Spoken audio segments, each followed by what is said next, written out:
I'm going to sound like Chairwoman Rogers with my opening statement today, so please forgive me, but I think it just shows that we're being very bipartisan in addressing the next frontier, the commercial space industry.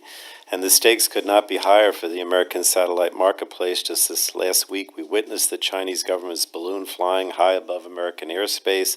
This incident demonstrated the urgency for us to explore every method possible to protect our nation from these and other aerial threats and prevent our foreign adversaries from using our skies for their surveillance missions. And satellites have a role to play in achieving these objectives, and the legislation we're discussing today will help ensure that our satellite marketplace remains competitive, nimble, and protected from untrusted actors. Today's legislation will also allow satellites to play a greater role in helping first responders and the public when natural disasters and other emergencies strike. Better Earth imaging will also help us monitor and track some of the most urgent global issues like the worsening climate crisis. So first, I appreciate that we're considering H.R. 675, the Secure Space Act, bipartisan legislation that I reintroduced with Chairwoman Rogers last week.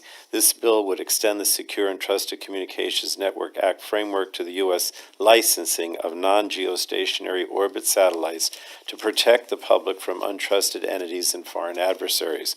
As innovations flourish, we must protect the satellite marketplace and its relevant supply chains from threats by non-trusted actors. We can't risk our satellite networks facing the same challenges as our other communications networks here and globally. We'll also be discussing the Satellite and Telecommunications Streamlining Act, a bipartisan discussion draft that Chairwoman Rogers and I introduced last year. The legislation would streamline the satellite licensing process at the FCC for certain satellite applications. This bill will strengthen the competitiveness of the United States satellite industry, which is imperative given other countries, including our foreign adversaries, are making aggressive moves to dominate the industry. There's no question that the U.S. must remain a market leader in this sector. Failure to do so risks our nation falling behind our counterparts across the globe, including China, in producing cutting-edge consumer innovations and fortifying our public safety and national security capabilities. We're also considering H.R. 682, the Launch Communications Act, bipartisan bill reintroduced last week by Representatives Soto and Dunn. This bill would enhance the ability of entities to launch rockets from the U.S. by streamlining the FCC's process for authorizing access to spectrum for commercial space launches and space reentries. It would also encourage continued competitiveness and growth in the American commercial space industry. Then we have the Precision Agriculture Satellite Connectivity Act, a bipartisan discussion draft from Subcommittee Chair Latta and Representative Kelly that would encourage advancement in innovation of precision agriculture.